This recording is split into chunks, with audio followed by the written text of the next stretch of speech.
झारखंड में पहले चरण का मतदान शुरू हो गया। राज्य की 81 संसदीय विधानसभा की 43 सीटों पर चुनाव हो रहा है। इस दौरान पोलिंग बूथ पर मतदाताओं की लंबी लाइनें देखी जा रही हैं। वहीं 10 राज्यों की 31 विधानसभा सीटों और वायनाड लोकसभा सीट पर आज उपचुनाव के लिए वोटिंग हो रही है। मतदान केंद्र पर भारी सुरक्षा बल तैनात हैं। झारखंड के राज्यपाल संतोष गंगवार ने कहा, देश के सबसे बड़े लोकतंत्र में मतदान में एक अहम हिस्सा है। मैं सभी से अनुरोध करता हूं कि वे अपने मत का उपयोग करें। झारखंड के राज्यपाल संतोष गंगवार ने विधानसभा चुनाव के लिए अपना मतदान किया।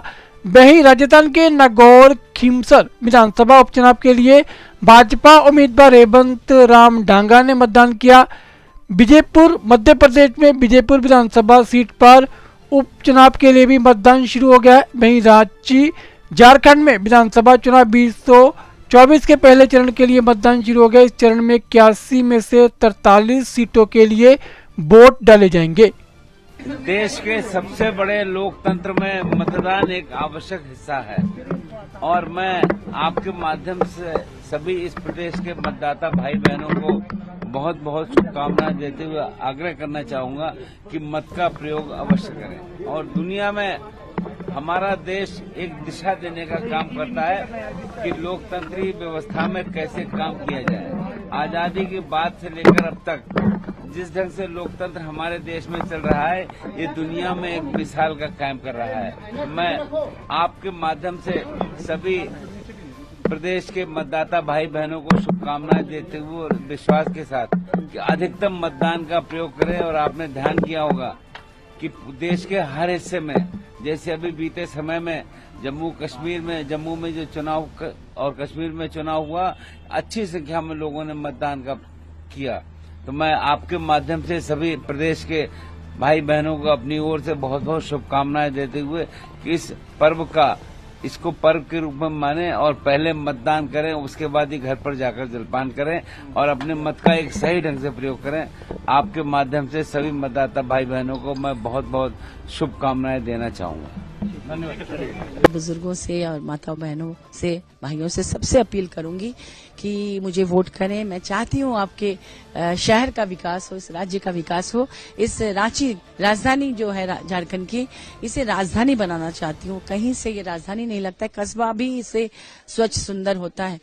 सबसे पहले उठ के सबसे पहला कोई अगर काम करना चाहिए तो आपके मताधिकार का प्रयोग करना चाहिए। आपके चैनल के माध्यम से सभी को कहना चाहूंगा कि सबसे पहले सारे काम छोड़कर सबसे पहले वोट डालने जाएं।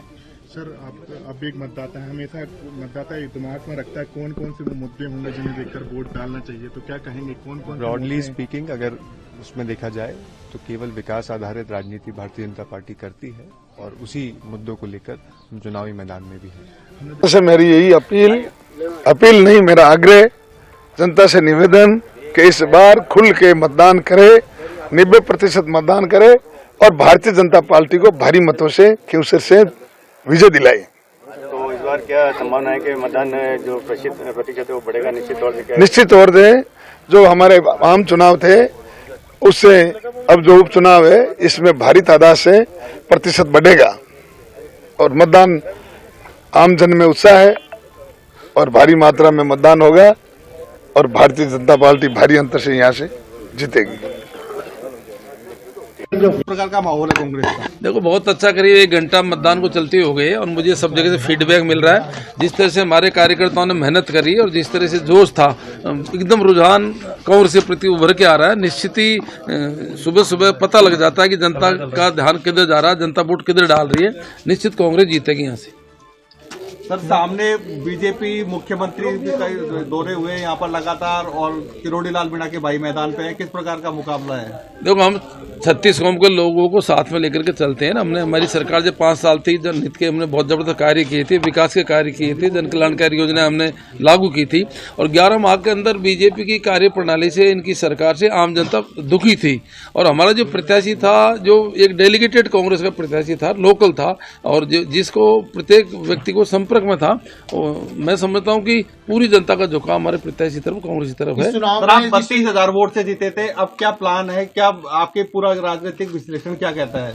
देखो आपको पता है कि मैं करीब करीब यहाँ से 15-20 साल से पॉलिटिक्स कर रहा हूँ और मेरे को एक एक बूथ का और एक एक ग्राम पंचायत का और ऊपर तक सबका पता है। मुझे पूरा विश्वास है आज मेरे वोटों से प्लस हो।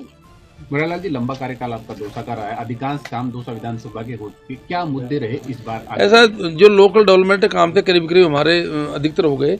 सबसे बड़ी दौसा में जो पानी की प्रॉब्लम थी वो भी हमारी सरकार ने स्वीकृत कर दिया था और वो काम तेजी से चल रहा है। 6200 करोड़ का प्रोजेक्ट है।